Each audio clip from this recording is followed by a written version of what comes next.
বিশ্ববাজারের সঙ্গে সামঞ্জস্য রেখে জ্বালানি তেলের দাম কমানোর সিদ্ধান্ত নেওয়া হয়েছে। ১ সেপ্টেম্বর রাত ১২টার পর থেকে নতুন দাম কার্যকর হবে বলে জানিয়েছেন অন্তর্বর্তী সরকারের বিদ্যুৎ, জ্বালানি ও খনিজ সম্পদ উপদেষ্টা ফাউজুল কবির খান। শনিবার বেলা ১১:১৫টার দিকে সাংবাদিকদের একথা জানান তিনি।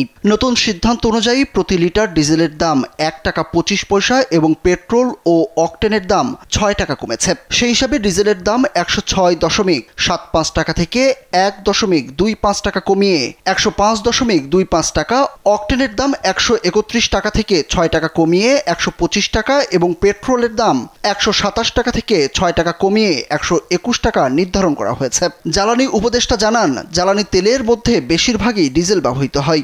এবার ব্যাংকও আপনার হাতের মুঠোয়। Balance transfer, mobile recharge, bill pay থেকে শুরু করে যা চান সব হবে এক মুহূর্তে।